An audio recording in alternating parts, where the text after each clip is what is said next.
পরিবারের সকলের সাথে আজকে ইফতারি করলাম আর ইফতারিতে কী কী বানালাম কী কী খেলাম সেটা নিয়ে থাকছে আজকের ভিডিও।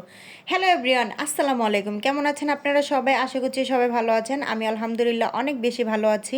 আজকে হচ্ছে প্রথম জুম্মা মানে শুক্রবার। তো শুক্রবারে চলে আসলাম বাপের বাড়িতে সবার সাথে ইফতারি করব সেই জন্য বাসার সবাইকে বলে দিয়েছিলাম যে কেউ চুলার কাছে আসবা না, আজকে সব কিছু আমি নিজের হাতে বানাবো আর বানিয়ে সবাইকে খাওয়াবো। তাই তো সবাই বসেছিল আর একা হাতে আমি সব কিছু রেডি করে বানানো শুরু করে দিছি। প্রথমে বেসনটা গুলে নিয়েছিলাম, আলুর চপগুলো প্রথমে ভেজে নিয়েছি আর আলুর চপগুলো কিন্তু খুবই সুন্দর হয়েছে, ফুলকো ফুলকো। আর এখন বেগুনিগুলো ভাজতেছিলাম। বেগুনিগুলো দেখেন কি সুন্দর, মাশাআল্লাহ, এগুলো অনেক সুন্দরভাবে ফুলে গেছে, একদম টসটসে বেগুনের মতো।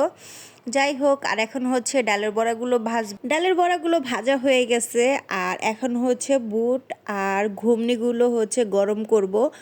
বুট আর ঘুগনিগুলো আগে সিদ্ধ করে ফ্রিজে রেখে দেওয়া হয়েছে। বুট ঘুগনি একসাথে গরম করে নেব। আর এগুলো গরম করা হয়ে গেলে আমার রান্নাঘরের কাজ মোটামুটি একদম শেষ। আর তারপরে আমি এখন ফল কাটতে বসে পড়লাম। আর প্রথমে তরমুজ কাটতেছিলাম। তরমুজটার কালার মাশাআল্লাহ খুবই সুন্দর। আমি তো সবাইকে বলতেছিলাম একদমই লাল সুন্দরী কালার। তারপরে ছিল বাঙ্গিটা কাটতেছিলাম।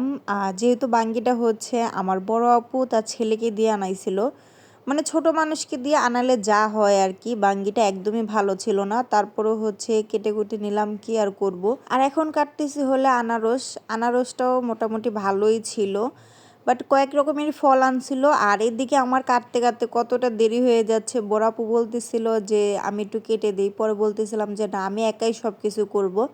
তো অনেকটা তাড়াতাড়ি করতেছিলাম, আনারসটা কাটা শেষ হয়ে গেছে। আর এখন শসা ছিল, শসাগুলো কাটতেছি। নিজে তো অনেক বড় পাকনামি করে বলেছিলাম সব কাজ আমি করব, অথচ সময়ের মধ্যে কোনো কাজে আমি শেষ করতে পারিনি। আমার ছোট বোনও লাস্টে চলে আসছে, যেহেতু ইফতারির সময় হয়ে গেছে।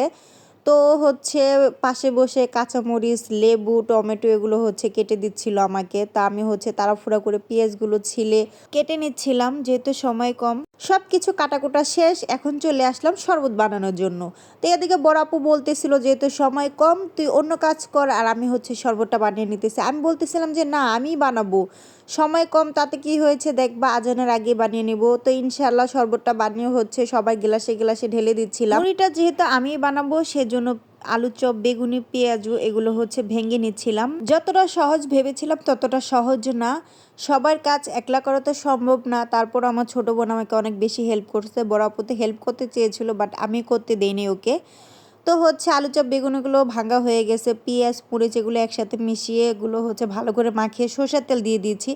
আর এদিকে আজান পড়ে গেছে, তাই আমি শরবতটা আগে খেয়ে নিলাম। সব কিছু ভালোভাবে মেখে নিয়েছি, আর এখন মুড়িগুলো দিয়ে ভালোভাবে মেখে নেব। যেহেতু বাসায় আজকে বেশি মানুষ, তাই বেশি করে একটু ইফতার বানাচ্ছি। আর মুড়ি মাখানোটা সবার কাছে অনেক বেশি ভালো লাগে। তো এখন আমি ফলগুলো খাচ্ছিলাম, আর ফলটা খাওয়ার পরেই আমি মুড়ি খাচ্ছি। কাঁচামরিচ ছাড়া তো আমার চলেই না। তা আমার ভিডিওটি এই পর্যন্তই। সবাই আমার জন্য বেশি বেশি দোয়া করবা। সবাই ভালো থাকবা। আল্লাহ হাফেজ।